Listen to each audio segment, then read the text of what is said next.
Ladies, gentlemen, please take your seats. The spotlight is about to begin.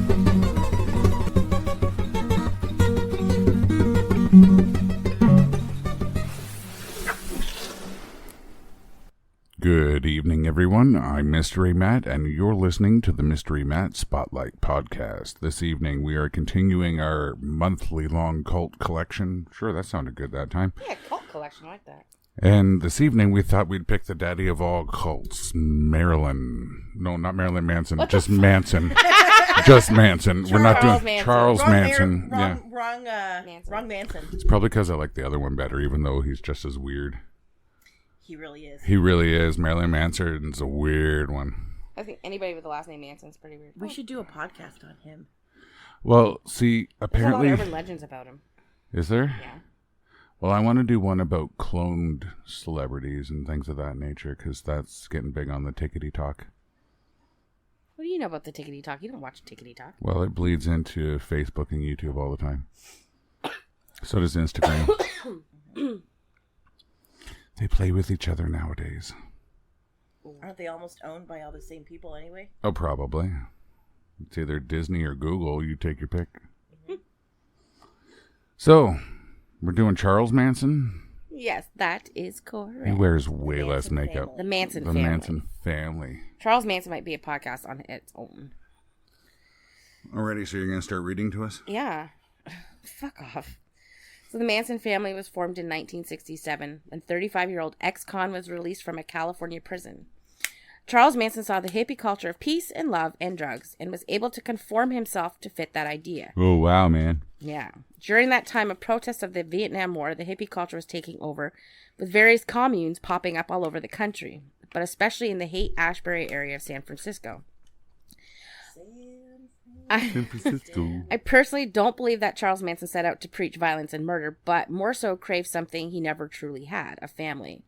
Using his natural-born charisma to engage with the hippie youth, he was able to start laying the foundation of what would become one of the most infamous non-religious-based cult there was.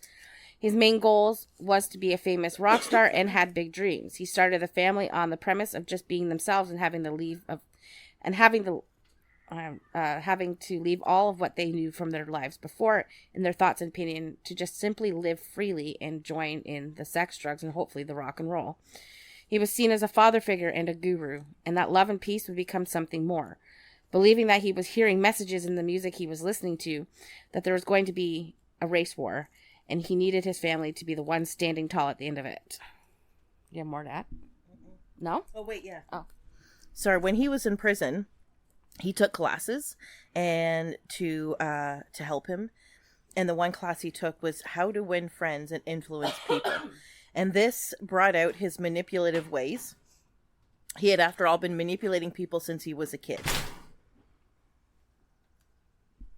So how exactly did all of this start? I don't know. Tell me. I'm a little thrown off. So, it all started... So, the one... I was watching the video you sent me. It was very interesting. It's a dirty video. But I found a website that talked about all of the members in a little bit more depth. Mm-hmm.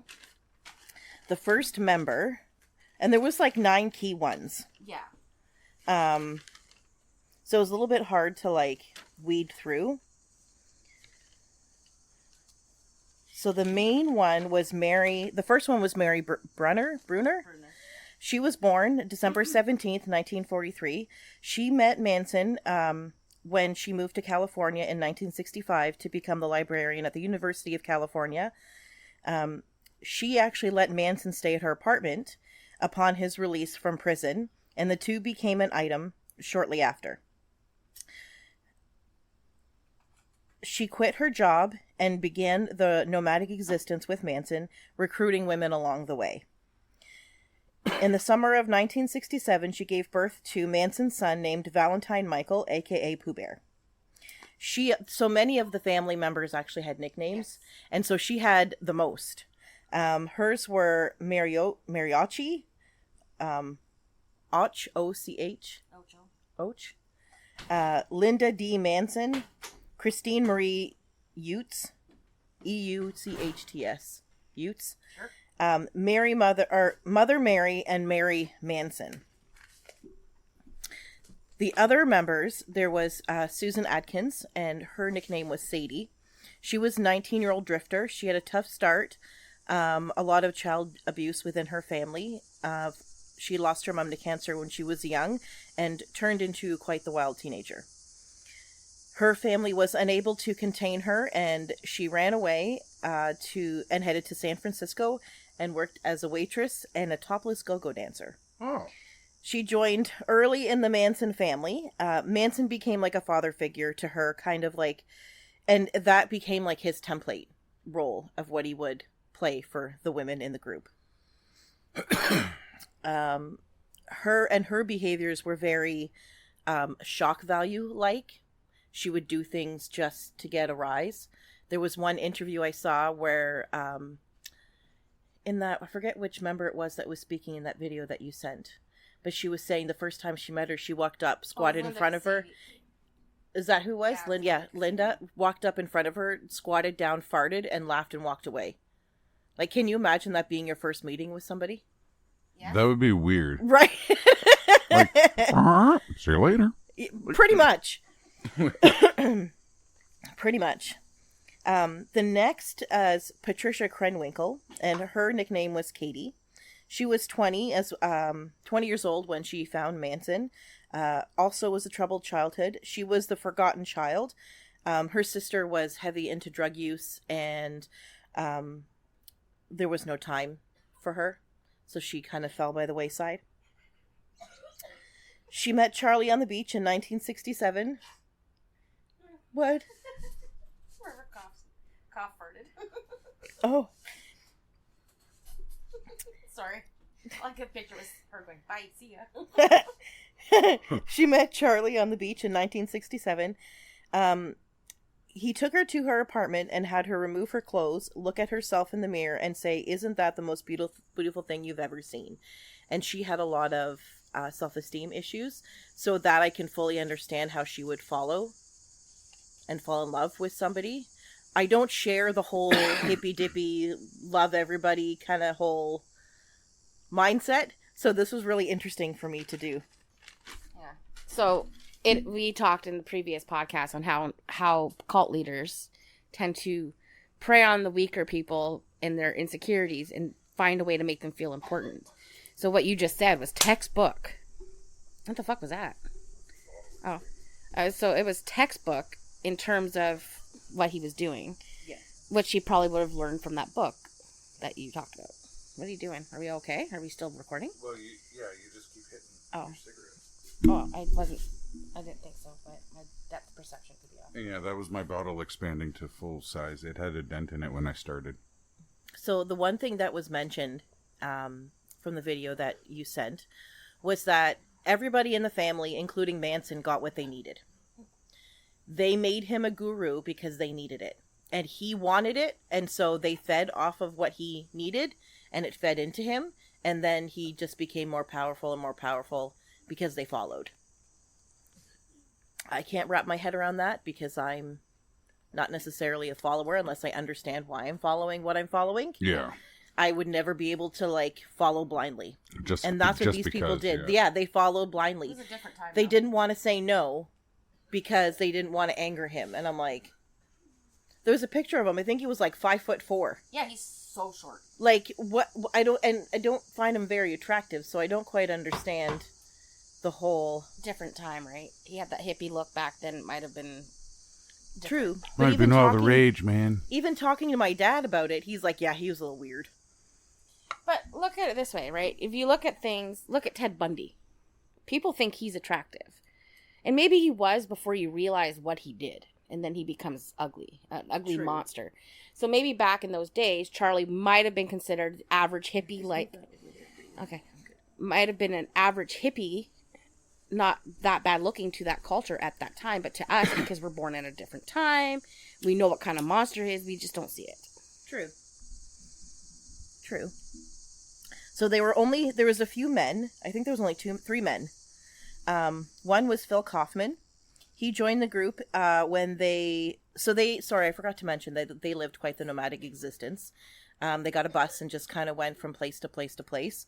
So when they got to Topanga Canyon, Phil Kaufman joined upon his release from prison.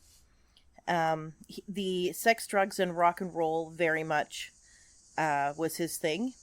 He was also into music, and he said that Manson's music was the seduction. He introduced Manson to various music producers, including Doris Day's son, and Manson hoped to get a major recording contract and introduce his songs to the world. The issue that he was having was that the music execs would say, yeah, and they'd play it up and, make him feel good, and then they wouldn't call. So that angered him more. Barbara Hoyt. Yeah. There was very limited information on her. She was 16 when she joined. She met him in LA. He was a father figure to her as well. She admired him as he was charismatic, and he gave her lots of attention and affection, which what you require as a teenager, as a lost 16-year-old teenage girl. Charles Tex Watson. Kind of gross, though. It is kind of gross because he was in his 30s. Keep talking for a second. So Charles Tex Watson was 23 years old. He was a very happy-go-lucky guy. Is it all working? Yeah, it looks good. Okay, sorry, it looked weird there for a second. He didn't challenge the leadership. I can't read my writing. I can't read it either. Drugs became involved, and it took... he started off from a great family. That's what it was. Great family. He was one of the ones that I read about that didn't have a sordid background. He was a happy-go-lucky guy, had a great family, middle class, football all-American kind of guy. And then he got into drugs, and that kind of took him down the wrong path. He left and had the hippie slogan, "Do your own thing." He ended up leaving after a while because he kept saying to Charles, "No, do your own thing, man, do your own thing." And Charles is like, "You're still thinking. You shouldn't be thinking." And so he said that he left because he wasn't able to be programmed, and so Charles let him go.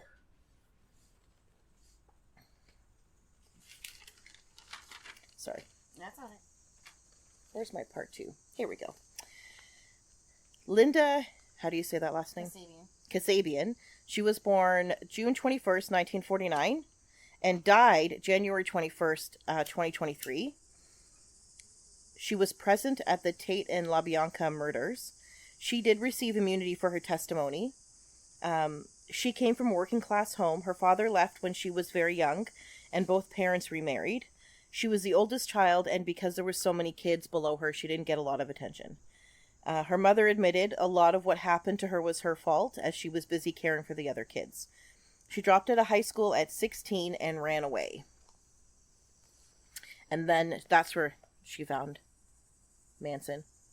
It's the same story, person after person after person. Well, she was married and had a kid in between. She doesn't talk about the kid, and she had the kid at the commune. Oh, see, I didn't know that. Yeah.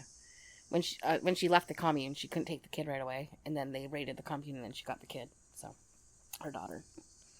So yeah, there's a lot. Like, if you go completely in depth, there's a lot, and it's almost so much so that we can't cover everything. Yeah.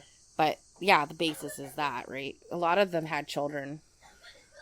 Well, with all the sex, imagine there would be kids. Yeah. Yeah. Every couple But none of the children died, so that's unlike the other cults. Next is Lynette Frome. Her nickname was Squeaky. She was born October 22nd, 1948. She was kind of the all-American as well. She performed in a dance group that toured around the States and Europe in the late 50s. In 1963, the family moved to Redondo Beach. Frome began using drugs and alcohol, and her grades dropped, but she did graduate. She moved out of her parents' house before going back a few months later. Eventually, she argued with her stepfather and became homeless. 1967, she met Manson while suffering from depression. Manson stepped off the bus and said, "Your parents threw you out, didn't they?" Lynette decided he was psychic and followed him. I'm like, really? Wow. Just like that. They all have the reasons, but it's all very similar. Somewhat. Well, with the women, they're looking for... Daddy. Yeah. And the men, from what I've read, the men, he got them in because of the sex, drugs, and music. And that's what it was. Next was Clem Grogan. And his nickname was Scramblehead. He was born July 13th, 1951. And he was actually nicknamed Scramblehead because his family had said... His family gave him the name, and they said that he was disabled. But then part of them thought that he was faking it for attention. He was a musician. He dropped out of high school, and he was involved in minor crimes. His parents actually dropped him off at the Spawn Ranch, and he was taken in by the ranch hands. But that's the ranch where they all ended up. Yep. So and that's the part that I couldn't figure out. Did they all just take over it, or was it empty? No, so the owner of the Spawn Ranch, I can't remember his name, it's slipping my mind. He was an older gentleman. And basically, they just kind of infiltrated this ranch, and Manson had his girls use their assets to influence the old man into staying, if you know what I mean. And that's how they stayed there. But the old man had nothing to do with the cult itself. Yeah, a little bit of holing goes a long way. Yeah. Hole in one. Wow. You okay? So, and then We've been talked about going. Mary, and then, but wait, there's more. Okay, I don't know how to pronounce his name. Bobby Bucioli. He was born November 6, 1947. He was born into working-class parents. He was the first-born Catholic family. At 15, he was sent to Los Prestos Boys Camp for 10 months for running away from home, and for a series of juvenile pranks. After his release, he moved to LA, drifted between there and San Francisco, and he gravitated towards the music and acting scene. He became a member of different bands, and in 1968, he was living with Gary Hinman in Topanga Canyon, where he met Manson. So Gary Hinman, he was the Beach Boy, right? The drummer from the Beach Boys? No, that was a Wilson. That was somebody else? Not Brian Wilson was the other one. Because I remember reading about... Don't know. So do you want to talk about his teachings, or do you want to go ahead with the... Go with his teaching. Okay. Sorry. Yeah, what are his teachings? When I find... Here we go. Hi. So, like I said before, Manson needed followers, and each person got something from their group. I guess it was an interactive process, so it was like a back and forth thing in order for him to fully control. There was actually a medical clinic that studied the group in 1968, the Manson family, and he said that Manson was delusional and borderline psychotic. You don't think? He referred to himself as God, the devil, and and what was the other thing? It was the God and devil, and there was something else. But yes, that's what it was. Part of his teachings was the helter-skelter theory, and he took that from Beatles album. And this prophecy is so wild to me. It was his prophecy, and his prophecy was that there was going to be an apocalyptic war that would rise from racial tensions between blacks and whites. And that the war would wipe out, there would be a lot of casualties, and his family hiding on the ranch would come out on top. Yeah, they would come out dominant. And I'm like, huh? Like, what? Please tell me you touched on the fairy idea. That didn't come across. Expand.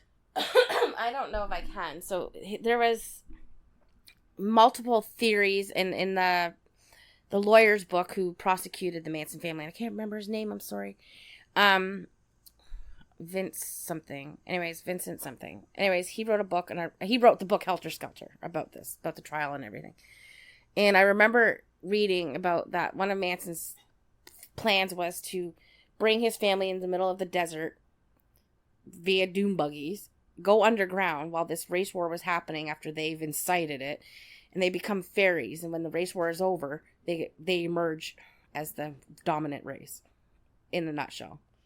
He used the word fairies. I hadn't come across any of that. Yeah. It's crazy. Like, I broke Nancy. So I'm talking to my dad about this today. And I was like, yeah, this is what his teachings were. And he goes, he goes, in the 60s, he's like, in the early, he's like, there wasn't a lot of black people. He's like, it wasn't like you see today. And he's like, so, like, it would take 3 days, and then that would be it. What did he think was going to happen? I'm like, I don't know. Yeah. Like, it's so far out, but they were told that so one of the norms was that they had to take LSD. Oh, that's just on the list of things you have to do. Yes. So they Wake up, brush teeth, take LSD. Got it. Yeah. So the norms of the Manson... Right? They got to be clean, right? Norms of the Manson family. The family members were required to refer to Manson as, Father. Father, the devil, or God. There were no secrets. Members were not allowed to question Manson. Members were required to take LSD and would participate in sexual activities directed by Manson. And everything was shared. Lots of orgies. Pretty much. And STDs. Yes. Wow. Yeah. So I still, after watching that video and after reading everything, I still wouldn't, I'm like, I don't understand why they followed. Like what's the appeal? Like, yeah, I don't get it. It like, was... it's a whole lot of bullshit. Well, yeah. But, like, when you're tripping on LSD all the time, you don't know which way's up anyway. That's true. Like, in all honesty, though, when you look at the cults... He very well could have been God. What in the hell would make you want to follow any of these cult leaders? Yeah. None of them were super attractive. They all were kind of sketchy in their own right. Like, it just it doesn't make sense. So, yeah. I'm utterly confused. I can see that. You done? Yeah. Oh, so we go on to the murders now. The murders, yes. Murdered. So one probably believes that Manson murders begin and end with the infamous Tate and LaBianca murders, but that isn't the case. In July 1969, Charles Tex Watson scammed Bernard Crowe to get money for his leader, Charles Manson, to buy drugs in what would be a $2,500 drug deal. But instead, Crowe threatened to kill everyone at Spawn Ranch. Manson shot Crowe, thinking he was a member of the Black Panthers. When he was pretty sure he had killed Crowe, which was facilitated by a newscast of the body of a Black Panther turning up, he was paranoid about the possible retaliation from the Panther group. So he used biker gangs that frequented the ranch, and he upped the security around his compound with armed patrols. Except Crowe did not die. On July 25th, Manson caught rumors that Gary Hinman had come into a large sum of money and ordered family member Bobby Bucioli, Mary Bruner, and Susan Atkins to get the money from him. They held him hostage for a couple of days, and during that time, Manson arrived wielding a sword. Yes, a sword, which he used on Hinman, cutting his face and ear. On July 27th, Bucioli stabbed Hinman to death and used his blood to write "political pig" on the wall, along with a paw print, in hopes of framing the Black Panthers. On August 6th, Bobby Bucioli was caught driving Gary Hinman's car, and the murder weapon was discovered in the tire well, and he was arrested. Manson heard about this later that same day. On August 9th, 1969, the murder that shocked the world took place. In what was an upper-class neighborhood, no one expected a murder, let alone that of a pregnant, beautiful actress, a coffee heiress, and a hairstylist to the stars. The murders were disorganized chaos. They were not well thought out or planned in any way. Manson was losing control. Record producer Terry Melcher rejected signing Manson to a recording deal, and some of his family members were leaving, and it looked like Tex Watson was gaining more control. That night, Charles Manson told Tex Watson to do what he needed to do, meaning Watson was in charge. It is in my opinion that Manson's intent was for Watson and the girls to make it look as if Bucioli was not responsible for Hinman's murder, by continuing to point law enforcement in the direction of the Black Panthers in order to start this so-called race war that Manson believed was coming. I'm also in the same belief as the FBI profilers John Douglas and Robert Ressler, who have actually conducted interviews with Manson, that Manson was never actually ordered or said to murder anybody, but I digress. Tex Watson brought along Susan Atkins, Patricia Krenwinkel, and the newest family member, Linda Kasabian, along with him. According to Linda, she believed that they were going out on what they called creepy crawls. That is where the family would break into people's homes to freak them out by moving furniture and possession around and maybe steal food and visible cash. She didn't know that was the farthest from Watson's plan. They drove to 10050 Cielo Drive, the former home of record producer Terry Melcher and his girlfriend Candace Bergen. Yes, Murphy Brown. But now residing in the home was actress Sharon Tate and her famous director husband Roman Polanski. The pair was married in 1968 and were expecting their first child together in a matter of weeks. He was away directing a film in London, but was due home in 2 days. Sharon was on the phone with her sister Deborah between 11:30 and midnight. Inside the home, with 8.5-month pregnant Sharon Tate, was her good friend and hairstylist Jay Sebring, Wojciech Frykowski, a friend of Polanski's, and his girlfriend Abigail Folger, the Folger coffee heiress. Also on the property was the property caretaker, William Gerritsen, who had a friend over that night, 18-year-old Stephen Parent. Tex Watson climbed up the telephone pole to cut the phone lines, and then they walked up the driveway. While walking up the driveway, they saw the headlights of a car. Watson stopped the car, which was driven by Stephen Parent, and he shot him, and then ordered Linda Kasabian to take his wallet. Linda was then ordered to stay outside, and the other three entered the Tate-Polanski home through a screen that Watson cut open. Inside, there was chaos. They strung up Jay Sebring and Sharon Tate using a rope around their necks and the rope thrown over a beam in the living room. Watson shot Sebring and Frykowski and beat Frykowski with the butt of the revolver, breaking the handle off in the process. Frykowski somehow got loose and ran outside with Watson hot on his heels where he stabbed him. Abigail Folger escaped the house through the back and was attacked by Patricia Krenwinkel and was stabbed repeatedly. Linda Kasabian recalled the screams and fear she herself had heard. She wanted to run for help, but was afraid the family might follow her and hurt more people, so she ran to the car instead, which she actually later got in shit for. Meanwhile, Sharon Tate pleaded with Susan Atkins to let her and her unborn baby live, but Atkins replied to her was as cold as ice. Quote, "Woman, I have no mercy for you," unquote, and then killed her. The damage was as followed. Stephen Parent was shot 4 times. Wojciech Frykowski was beaten in the head with the butt of a gun 13 times, shot twice, and stabbed 51 times. Abigail Folger was stabbed 28 times. Sebring was shot, kicked in the face several times, and stabbed 7 times. Sharon Tate was stabbed 16 times and had rope burns around her neck. Then Susan Atkins dripped a towel in Sharon Tate's blood and wrote "pig" on the front door. Linda, who didn't know who they murdered until the next day when the news came on. She had no idea that one of the victims was pregnant. The family wasn't finished. Manson was not happy with how messy they were, and it was surmised that Manson only ordered the following murders as a way to try and regain control over the family that he felt he was losing to Watson. On August 10th, Watson, Atkins, Krenwinkel, Kasabian, Leslie Van Houten, and Stephen Clem Grogan drove to 3301 Waverly Drive to the home of the founder of State Wholesale Grocery Company, Lino LaBianca, and his wife Rosemary, who was just as accomplished. Manson hopped the fence, went inside, and tied the couple up, and then he opened the gate. He sent in Watson, Krenwinkel, and Van Houten. Then he drove away with Atkins, Grogan, and Kasabian. Rosemary LaBianca was found in the bedroom with a pillowcase over her head and a lamp cord around her neck. Leslie Van Houten had stabbed Rosemary to death and then stabbed her 13 more times post-mortem, with a total of 41 stab wounds. Van Houten said she liked doing it and how much fun she had. Lino LaBianca was stabbed 12 times by Watson, and then Krenwinkel used a carving fork to carve the word "war" into his stomach, and then the fork in him, and then left the fork in him, and a knife was still stuck in his throat. He too had a pillowcase over his head and secured by a lamp cord. Family then wrote in blood "Helter Skelter" on the fridge, but they spelled it wrong. They spelled it HEALTER, SKELTR. And then they also wrote "Rise" and "Death to Pigs" in blood on the walls. They then showered and ate food from the LaBianca's refrigerator. Meanwhile, Manson ordered Kasabian, Grogan, and Atkins to kill an actor that Kasabian befriended on the beach and then left them there. But Kasabian didn't want to kill anybody, so she purposely knocked on the wrong door. Thankfully, nobody else got hurt that night. But wait, there's more. On August 26, 1969, Susan Atkins lured Donald Shorty Shea to a ranch hand at Spawn Ranch to a secluded area on the property where Watson, Grogan, and Bruce Davidson was waiting. They then asked Shea to take them to pick up car parts, which was somewhere on the property.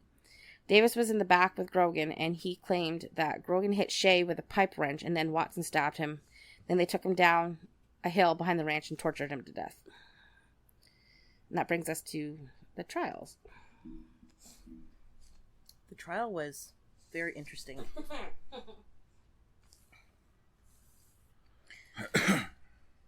November 18th, 1969, the district attorney and his staff selected Vincent Bugliosi to be the chief prosecutor. Bugliosi had an impressive record of winning 103 convictions in 104 felony trials. Oh. That's Yes. pretty good. That's damn. That's impressive. Uh-huh. You know, that guy knows what he's doing. Yes. The suspects: Susan Atkins, Patricia Krenwinkel, Leslie Van Houten, Linda Kasabian, and Charles Tex Watson. Atkins remained in custody at what was dormitory 8000? Do you know what that was? No. Okay. Might have been the women's correctional center. Oh, I don't know. maybe. Van Houten was picked up for questioning in California. Watson was arrested by a local sheriff in Texas. Patricia Krenwinkel was apprehended in Mobile, Alabama. Kasabian voluntarily surrendered to local police in Concord, New Hampshire. And then there was issues with extraditing Tex Watson from Texas. And these were all the suspects, including Manson. Jury selection began on... I can't see anymore. Turn that black one on. It might not have a whole lot. Here we go. Ah, that's better. More bested. Jury selection began on June 15th, 1970. In the 8th floor courtroom of Judge Charles Older in the Hall of Justice in L.A. Hall of Justice. Manson requests... This is the part that blew my mind. So Manson requested to ask the jury childlike questions, and obviously it was denied. And to me, that just shows his self-importance and his narcissism. Yeah. Like, you're on trial here, dude. You're not allowed to ask anybody any questions. No. We're here to ask you the questions. Yeah, you sit down and shut up and speak when you're spoken to. That's exactly, yeah. Yeah. During the preliminary examination, Manson fixed his gaze for hours, first on the judge and then on the prosecutor, Bugliosi. During a recess, Bugliosi asked Charlie, "Are you afraid of me?" Charlie answered, "Bugliosi, you think I'm bad, but I'm not." So he never... Admitted to anything. He never saw... But he fully believed that he didn't do anything wrong. Yeah. Not a lot of them figure that out. Yeah. Which blows my mind. That's sociopath. Yeah. After a month, a jury of 7 men and 5 women were selected. The sequestration Yeah, sequestration. lasted 225 days, longer than any jury in history. Wow. The opening statements began on July 24th. Manson entered the courtroom sporting a freshly cut bloody X on his forehead, signifying, he said in a statement, "I have X'd myself from your world." Bugliosi's opening statement for the prosecution indicted that his principal witness be Linda Kasabian, as she had accompanied the killers to both the Tate and LaBianca killings. Susan Atkins, with probable threats from Manson, stated she would not testify. And that was something that I found out later on through my research, was that a lot of witnesses pulled back as they were being threatened. Yeah. But he was in jail. He was already in jail at that point. Well, if he's going to if he's in the middle of his trial, then yes. Yeah. Which Yeah, he's in jail, but just- he's got a lot of followers. exactly, which just A shows lot. the level of control. Yeah. Let's just say outside the courthouse was lined with family members sitting there in protest with X's on their foreheads in solidarity. Like, I mean, like, lined. He had people who could do things. Wow. It didn't take him long. It was like Good. 4 years, 5 years. Yeah, not long. Got that LSD kicking and everybody is Whacked happy out. to follow. Bugliosi promised the jury that the evidence would show Manson had motive for the murders, perhaps even more bizarre than the murders themselves. July 27th, Kasabian called to the stand.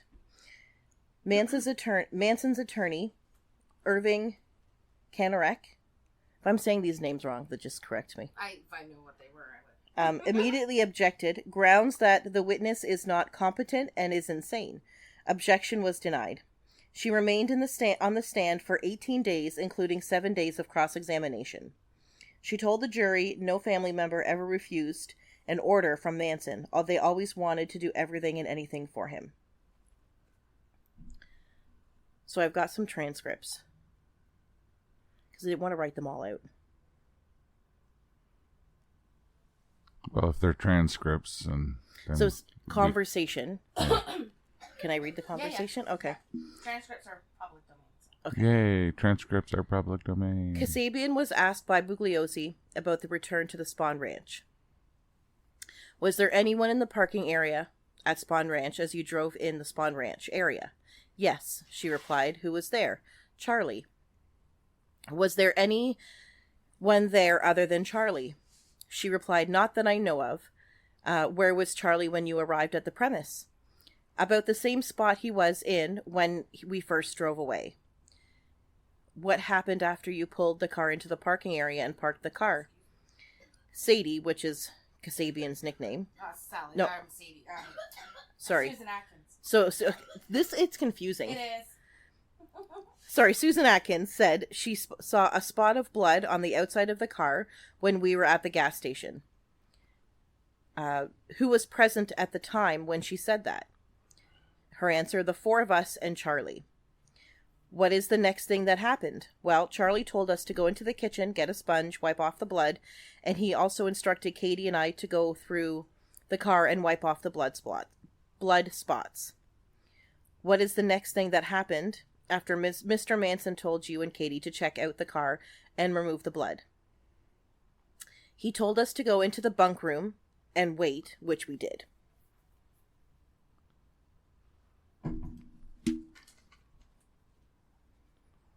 Whoa, Nancy's multimedia going here.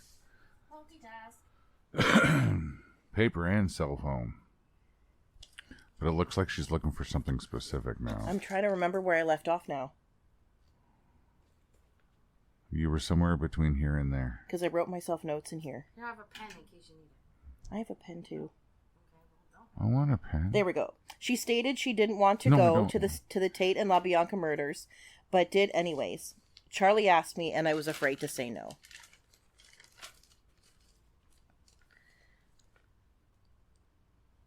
Kasabian proved to be a credible witness, despite cross-examination of defense attorneys to make her appear a spaced-out hippie. She did state she had taken LSD more than 50 times. Oh, that's it, eh? I'm sure there was more than 50. A major distraction from Kasabian's testimony came in on August 3rd. Manson stood in front of the jury and held up a copy of the LA Times with a headline, Manson's guilty, Nixon declares. Defense moved for a mistrial on the grounds that the headlines... Prejudiciated. There we go. Say that again in there. I've been trying to read... Prejudiciated. Hang on, I gotta kill a spider. I've been trying to read that word all day. The jury against the defense. The judge denied. Each juror stated under oath that they would not be influenced by the president's declaration of guilt. Many witnesses received threats from Manson, which is evidence of Manson's control over the family. My second note. Sounds like he just needed to be the center of attention all the time, every time. Yeah. It went from doing what you want to do and everybody can do whatever they want to do to, okay, now that I've let you guys do a little bit of what you want to do, now we're going to do everything I want to do. Technically speaking, when he held up that newspaper, it should have been a mistrial. But they weren't about to fold that easily. Because anytime you bring any They kind didn't of want media, to restart. yeah. Well, anytime you bring in any kind of media into the trial that's not supposed to be there like that, it's automatic. Or if the prosecutor says the wrong thing that might, let me guess. Oh, Guess. If you can guess who that was at home, we'll find a prize for you.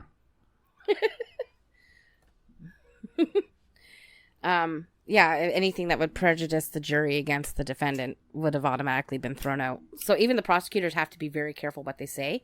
And a lot of the times they'll go behind the doors to see if they can say this, just in case it's not allowed in court. So. Was it actually printed in one of the papers? Yes. Oh, okay. Well, yeah, that would be a mistrial right there. Mm-hmm. Because, I was thinking, okay, well, if he fudged it or whatever and just made up a paper and brought it in. But, yeah.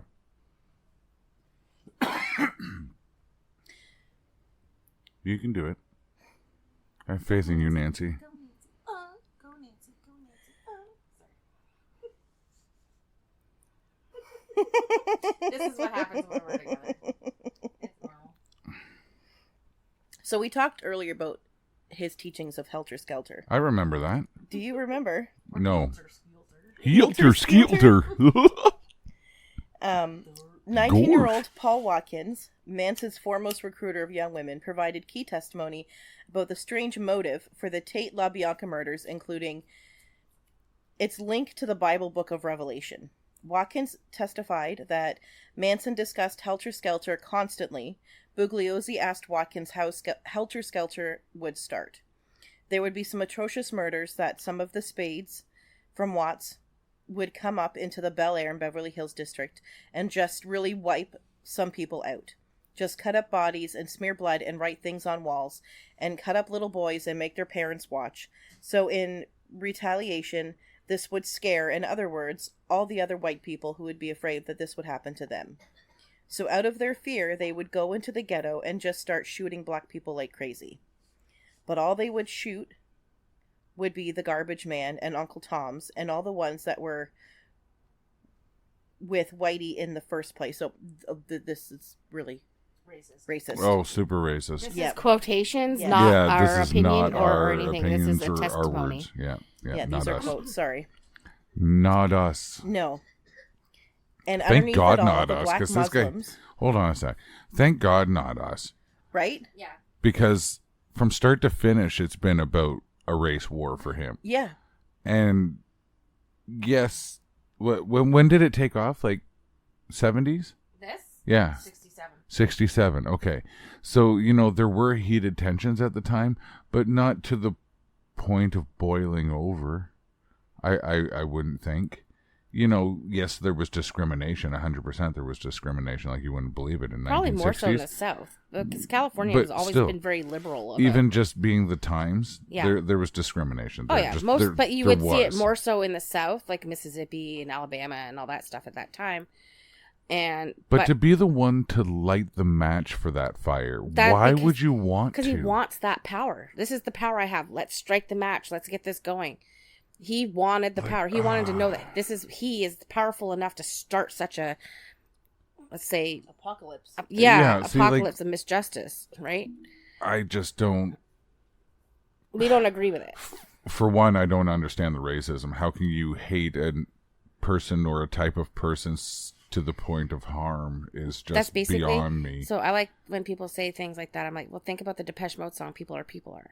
Like, people are people, right? Yeah. People are. So how could it be that you and I should get along so honestly? Like, yeah. And then they talk about how, there's people that hate me or hate you, and that's not fair. Why did they do that?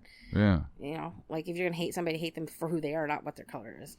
And not and as don't hate, anyways. But. Yeah, don't hate anybody. You can dislike people for things they've done. Like, I'm not gonna say I'm a buddy with a murderer or a rapist or anything like that. You know what I mean? But yeah, hate is a strong word. But like, I don't understand the mentality to be able to Be like that. do any of that. Like, just no. But no. yeah, this is what this was about. Mm-hmm. That's what the murders were about. is they were going to murder Now, was people. He was killing white people, right? He was killing white people. Which so that is they completely against what he's trying to do, because if he's trying to make the white people prevail or whatever, quote unquote, then why would you kill off white people? I understand he was trying to frame them. He's trying to frame the But blacks by like, using symbols like, because blacks were using words commonly like pigs. Piggy, and stuff like that, and he was trying to do that, make it look like a black person. I think he even went so much as putting Lino LaBianca's wallet in a predominantly black area's gas station bathroom where it would be found, but it was found by a black person who turned it in. Yeah, so that part failed. See, like, if that's your scheme, you got to do that way better, and to go against your final outcome's purpose is the part I don't get. Like I get you're trying to frame, but because then you had to. Said, then the white people will go and kill the black people. Yeah, and then the black people will come out of hiding, and then they'll kill them, and then they will be the only ones left. But couldn't he have skipped a step? Because he's a white guy. If he went down to the hood and started doing that himself, like, if he's trying to preserve the whiteness, quote unquote, then why would you start with the white people instead of just, you already are a white guy? If you want to start a war with, gangs and stuff like that, go see what happens to the guys that go down there and mess around. I think that has to do with the fact that he was denied and he was rejected over and over again from the music industry, and he wanted to be famous. And so I think that's the part where he started, because it talked a lot about having rejection from his mother and then rejection again from the music industry when they lied to him and said, sure, yeah, you're fantastic, you're great. And then what it is? He didn't want to get his hands dirty, because if he goes down in the hood and starts that thing off himself. So he may have ordered the hits, but he never did them. Yeah.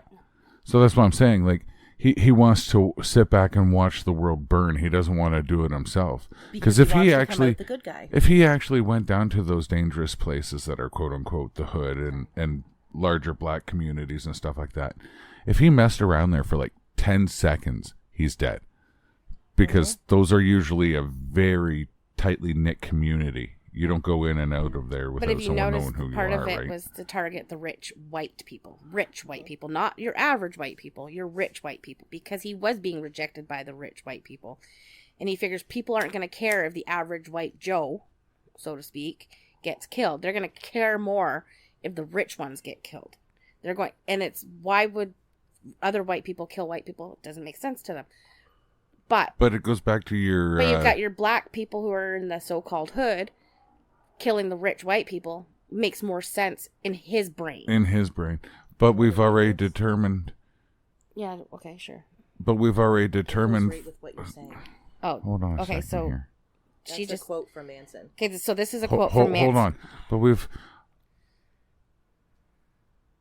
I lost my point because... Okay, let me go. Anyway, go. So this is a quote from Manson. Quote, Blackie then would come to Charlie and say, I did my thing. I killed them and all. And I am tired of killing now. It is all over.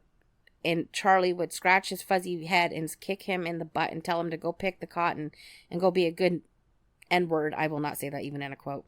And he would live happily ever after, unquote. That was the point I was going to say. We've already determined in previous podcasts on serial killers and things of that nature that it's usually the same race killing themselves. Generally, it's very rare for cross-racial. It's white on white, black on black kind of thing. Asian on Asian. It's not that it's impossible. It's just extremely rare when you cross racial lines in terms of murder. All right, let's go back to the trial. You're more likely to cross gender lines. Yeah. Oh, yeah. So when the trial resumed 3 days later, the defense startled courtroom spectators and the prosecution by announcing, without a single witness, the defense rests. Suddenly, the 3 female defendants began shouting that they wanted to testify. And Chambers' attorneys for the women explained that although their clients wanted to testify, they were strongly opposed, believing that they would still, under the powerful influence of Manson, testify that they planned and committed the murders without Manson's help. Returning to the courtroom, Judge Older declared that the right to testify took precedence and said that defendants could testify over the objections of their counsel. Atkins was then sworn as a witness, but her attorney, Day Shin, refused to question her. Returning to chambers, one defense attorney complained that questioning their clients on the stand would be like aiding and abetting a suicide.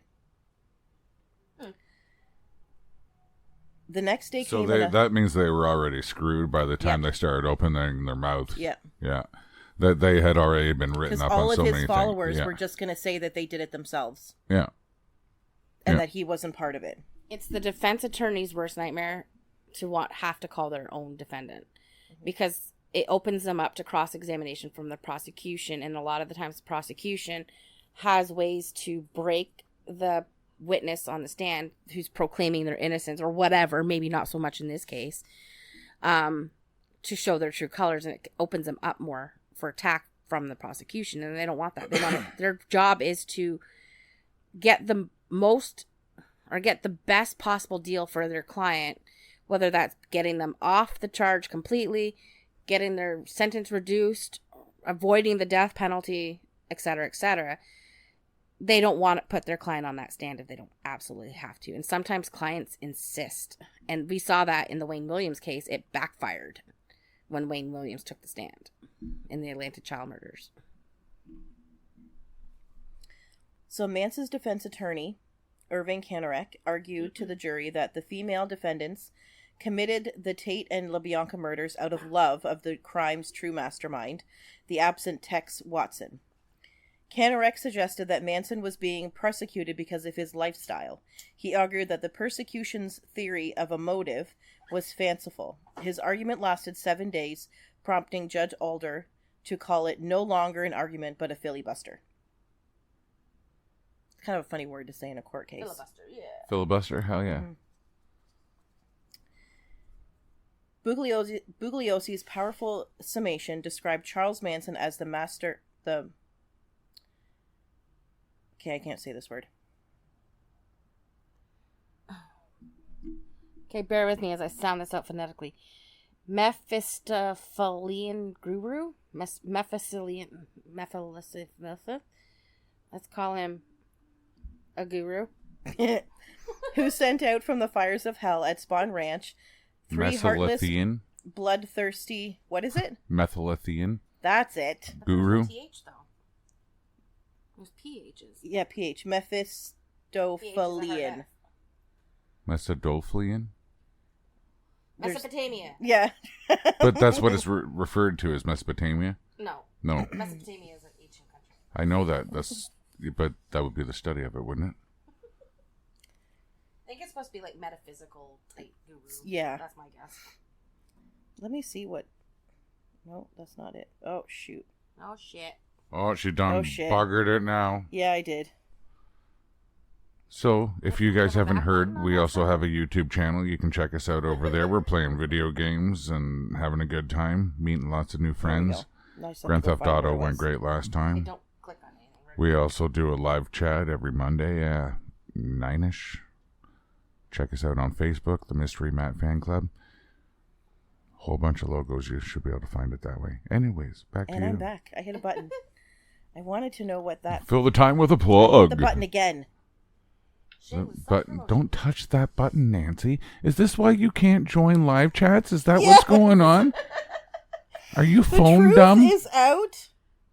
Nancy's... Oh my god. I don't know what's wrong with me. Technologically impaired. I am. I don't know what's going on today. For all your comic book needs, check out Gary Burden's downtown. Anyway, I was trying to Hamilton, click on the word, Ontario. Don't click on the word. Because it'll explain to you what the word means. Yeah. But it keeps hitting something else. It's not highlighted, though. Usually if it's underlined, it will do it. The more you know, shooting star. Yeah. So, who sent out from the fires of hell at Spawn Ranch 3 heartless, bloodthirsty robots, and unfortunately for him, 1 human being, the little hippie girl, Linda Kasabian. Bugliosi ended his summation with a roll call of the dead. Ladies and gentlemen of the jury, Sharon Tate, Abigail Folger, Wojtek Frylowski, Jay Sebring, Stephen Parent, Leno LaBianca, Rosemary LaBianca, are not here with us in the courtroom, but from their graves they cry out for justice. The jury deliberated a week before returning to its verdict on January 25th, 1971. The jury found all defendants guilty on each count of first-degree murder. After hearing additional evidence in the penalty phase of the trial, the jury completed its work by sentencing each of the 4 defendants to death on March 29th. Oh, my birthday. As the clerk Was any of read it the fulfilled, verdict, though? No, none of it was fulfilled. It was overturned. No justice. They got life. Life is... Which basically is a death sentence. But just take it, stop feeding it. after hearing additional wrong? evidence in the penalty phase of the trial, the jury completed its work by sentencing each of the 4 defendants. Yeah, sorry, there we were. I got sidetracked. Okay, so the one thing I wanted to say is, like, with the death penalty, like, you've taken X amount of life, right? Mm-hmm. They change the death penalty to a life sentence. And Sarah said, oh, well, they're just going to sit there and rot to death anyways. I'm like, but why feed it? Why pay for it? Why wait until it gets old before it dies in your prison or gets killed or stabbed by something? If you took a life, No. you give yours. Yeah, I'm sorry. I agree, but... No, if you take multiple... There are certain people that can be rehabilitated. However, some people cannot. If you take multiple I do not believe lives, in rehabilitation. you're giving yours. If you accidentally kill somebody because they stepped in front of your car, okay, that's not a life sentence. That's... Unless you're drunk. Well, even when you're drunk, you probably don't mean it and you'll get involuntary manslaughter. Yeah, but you'll feel... Accidents happen. So, but when you take multiple lives, I'm sorry. So I agree and I disagree. I don't agree with rehabilitation. For some criminals, yes, but anybody who commits multiple murders, absolutely not. Anybody who's a child pedophile, like a child sex abuser, no. No. Anybody who's a rapist, no. Anybody who's dealing drugs, yeah, okay, fine. A pedophile, on the other hand, should be castrated. They haven't killed somebody, so I don't see taking a life No, but they being should at least rot important in there. hell.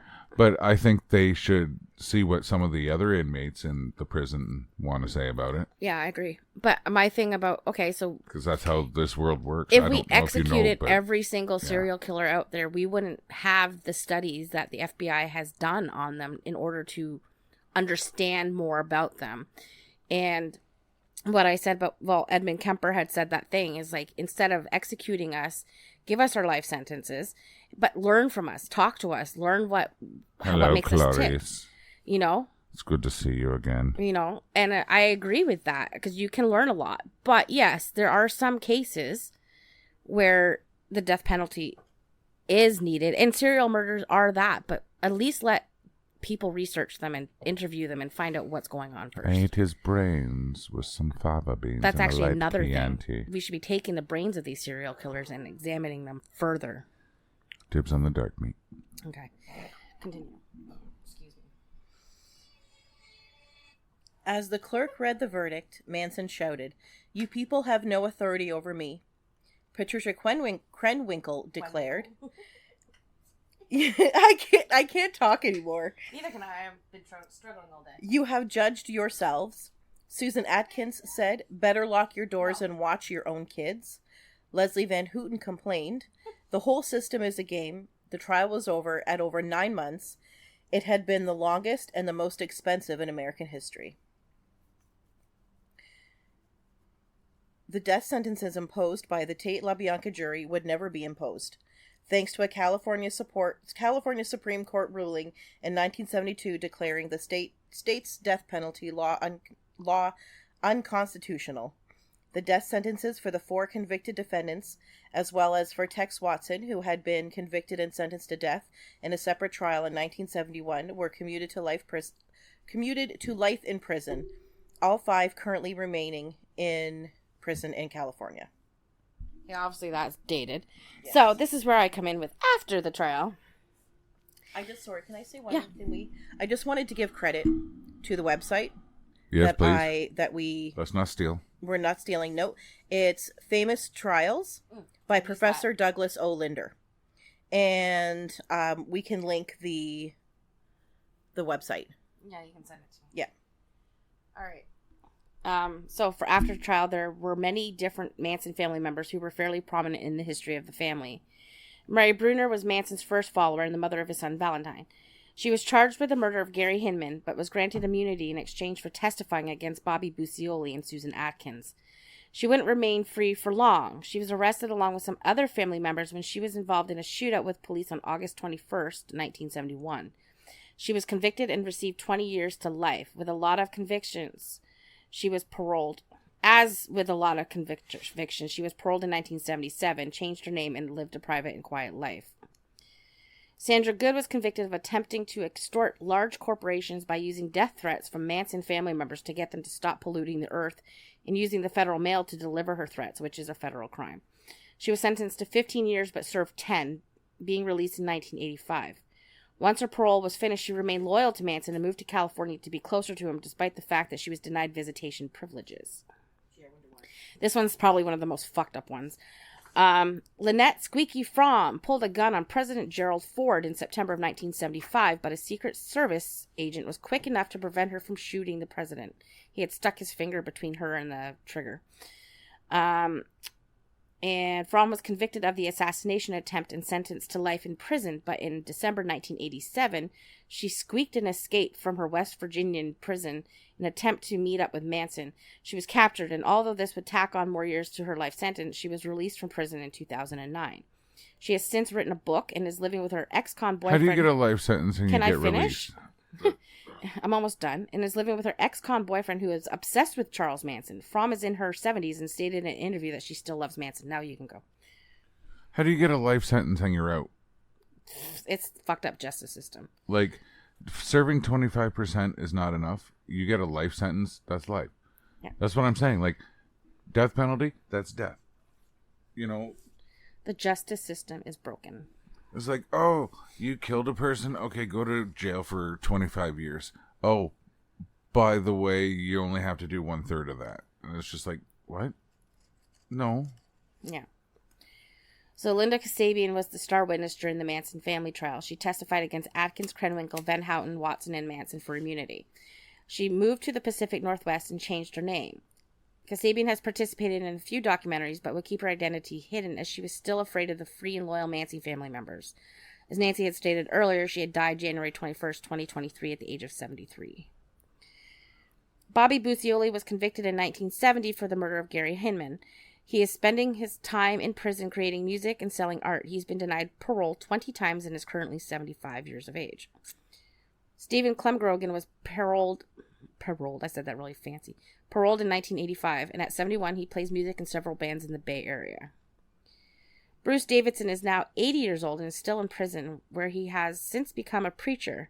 Davidson was denied parole in 2022, citing that he lacked empathy. There was also a rumor going around that Davidson was the Zodiac killer. I think that's been... Debunked? Yeah. Yeah, you've done that. Yeah. Susan Atkins was denied parole 13 times and died at the age of 61 of brain cancer on September 24th, 2009. Bye-bye. See you later. Patricia Krenwinkel is still in prison. In May 2022, the California State Board of Parole Hearings recommended Krenwinkel for parole, only to have Governor Gavin Newsom block her parole in October that same year, stating that she still poses an unreasonable danger to society. Yet, this happened, and this pissed me off. After spending 53 years in prison, the one who said how much fun she had stabbing Rosemary LaBianca, Leslie Van Houten was released on July 11th, 2023 at the age of 73. While in prison, she wrote a book and obtained a master's degree. She allegedly has a net worth of $15 million, according to Forbes. That's bullshit. She never should have been released, and this actually makes me sick. Charles Tex Watson has gotten married and fathered 4 children while behind bars. He's also gotten divorced. During his time on the... He's been busy. How do you do that? I don't know. But during his time in the inside, he's earned a degree in business management, and in 1981 was ordained as a minister. Oh, they always do. Despite his devoutness to God, he's been denied parole 18 times as of October 2021 and isn't eligible again until 2026. According to John Douglas, Watson wanted to rise in the hierarchy of the family to rival Manson. Watson admitted to Robert Ressler that Manson did not directly give any orders to commit the Tate murders. Charles Manson was the leader of the family and had granted few interviews, but did grant profilers one. He was described by Ressler and Douglas as a great talker, with his favorite subject being himself.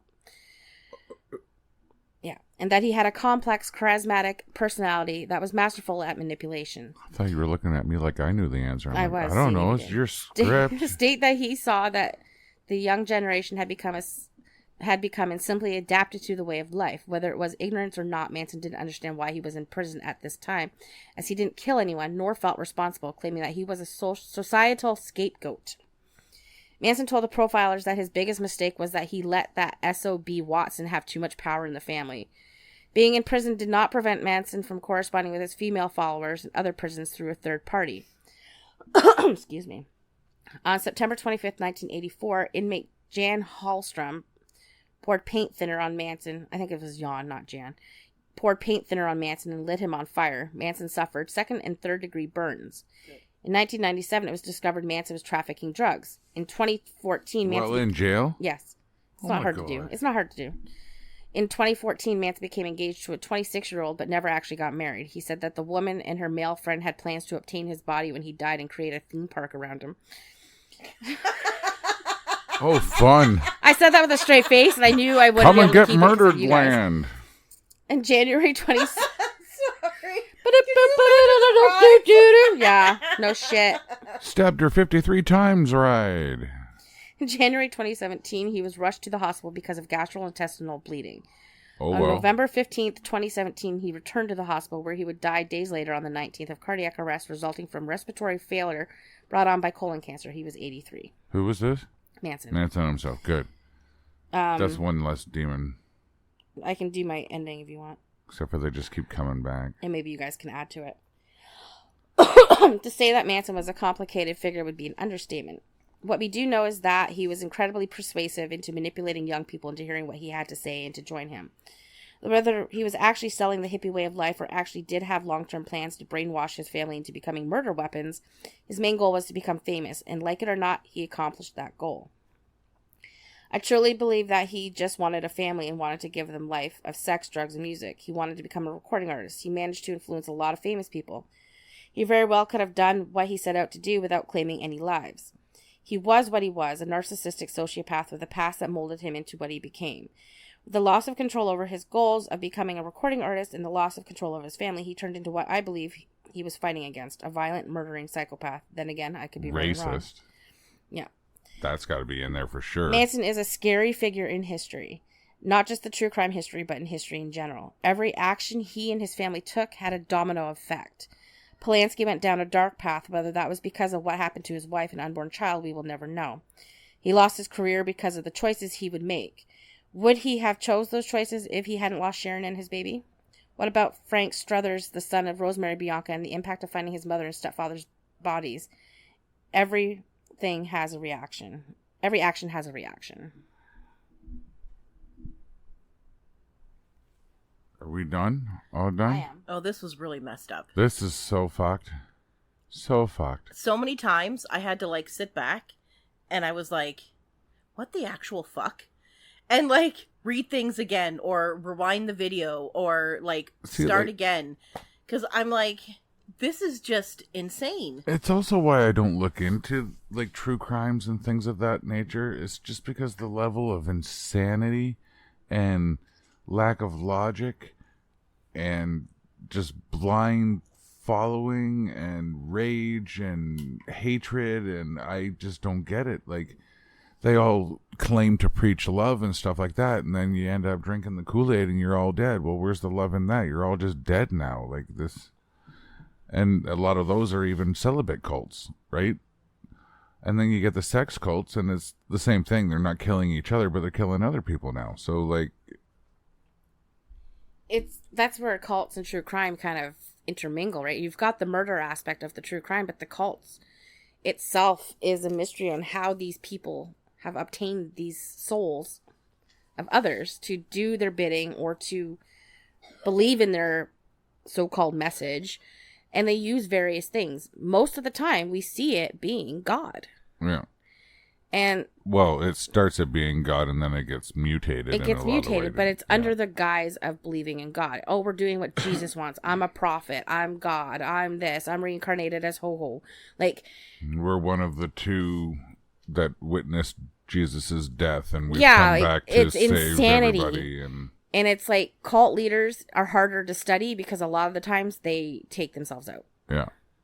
So to get a good profile on a cult leader, it's very difficult to understand. How many of the followers are left alive? Like, I mean, the Manson ones followers? that I have were, no idea. that were convicted, I mean. I Like think 2 or 3? all but 2. All but 2. Yeah. That's not enough. Yeah. Well, a lot of them were born in what, like 1940, late 40s? Yeah. Yeah, 40s and early 50s. Yeah. So we just got to wait a little bit longer, I guess. Well, they're all mostly in their 70s. But the fact that they let Leslie Van Houten out just absolutely boggles my mind. Yeah, she was the one that had the most fun, sounds like. Yeah. And I'm like, wait a minute. If you're saying Patricia Krenwinkel is still a danger to society, what makes Leslie Van Houten any different? Yeah. They're both in their fucking 70s. But then you could look at, like, Paul Bernardo and What's Her Face. Yeah. Where she gave up all of the info in quotes, for her immunity. She got a master's in sociology and is a social worker and lives a life. So, like, that's the same kind of thing. Which brings us to the Canadian broken justice system, whereas the fact that she lied, she got the sweetheart deal on the premise, if you're not telling us everything, it's invoked. She wasn't telling them everything. It should have been invoked. And they didn't do it because they would have looked like fools. Damn hell-ass fools. And they are fucking fools. Oh, yeah, easily. You know, anybody who thinks that Carla Homolka was a fucking victim out of all this and that she was she wasn't capable of doing this, bullshit. I think she was mainly the ringleader. Oh, I think so. Yeah. We good? We're good. Yeah. Alrighty. My brain is broken. And I have to pee. Big thank you for everyone who joined us this evening, and we will see you next week. Take her easy.